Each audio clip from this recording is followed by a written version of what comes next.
My words on Viswanatha, Part 2.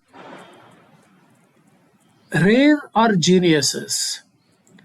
Rare are people with such versatility. He was unique. He was special. Whatever format that he touched turned into gold. His poetry is known widely. How many know that he acted in the stage performance of the famous play Kanya Shulkam many times? Talking about his own novels, he mentions at one place about one of the characters in the novel Terachi Raju. He mentions the name of Sri Munjuluri Krishna Rao of Bandaru town and says he learnt stage acting from him.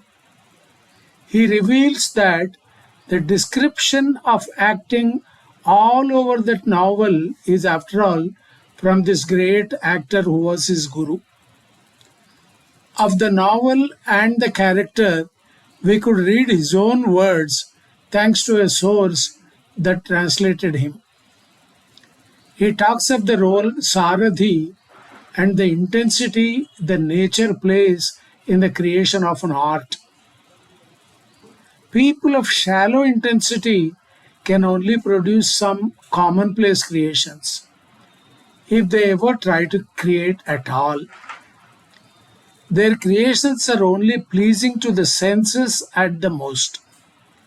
If the artist is a musician, he cannot create new music, and his talent would be limited to singing melodiously. If he is a sculptor, the technique of creating his sculpture would be perfect, though the subjects he chooses do not depict anything fantastic. But the creations of an artist with a powerful, intense mind transcend all earthly boundaries. The passion he puts into his art is discerned by the audience's inner conscience, though they cannot comprehend why it makes them happy. An ordinary artist would be able to be acclaimed, but an intense artist will be worshipped by them in their hearts. I unquote. The imaginative mind of such an artist never sleeps. It makes him restless, drives him to meander upon untrodden lands.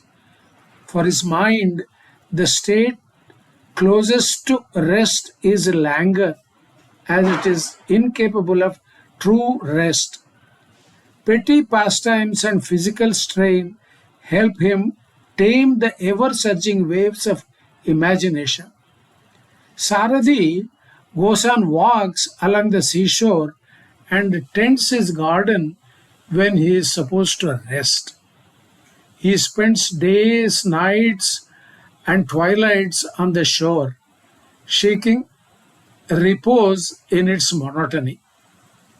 There is a whole chapter on his all-night walk along the shore.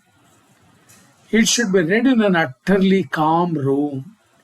You can listen to the sea roaring at midnight, though you stay miles away from it. The novel has an immensely nocturnal feel to it, as several key scenes take place at night. Viswanatha writes the most lustrously original descriptions of nights in this novel. The hours of night are bewitched by gods to house illusions. Night is not all about darkness. It's an amalgamation of light and darkness, each vying to overpower the other. A fistful of both is present in an artist's psyche. They constantly injure Sarathi in their perpetual wars. His novels, numbering more than 60, are masterpieces in each. The world speaks always about his magnum opus Veyi Padagalu. But even the small novels like Pralayanayidu, Pulula Satyagraham are equally interesting to a discerning reader. His series of Purana Vairagrandhamala, Nepal Rajavamsha Charitra, and Kashmir Rajavamsha Charitra are interpretations of Indian history. They deserve to be studied by historians and perhaps throw light on the history of the country. The writer himself says that our history is very clear about the past. He says Kalhana mistook some facts about the beginning of the Kali era. Put together, these 24 novels bring forth the history with clear information on periods and dynasties. He says all would not take trouble like he did. People nowadays, he says, do not worry about the pride of belonging to a race. He says some people even find fault with such feelings. Ultimately, he says that literature must be national in nature. It must not be outlandish. The bird that flying in the sea all day would come back to the nest. He says that is nationality and that is the tradition. Whether it is poetry, prose, or whatever format, the flow that he commanded is unparalleled. People who worked as scribes under him and took dictation sessions narrate about his memory power and clarity of expression with awe. Once people from a village came visiting and requested him to go with them to be honored the next day at a temple festival. He asked them to stay over for the night, saying they could travel early next morning.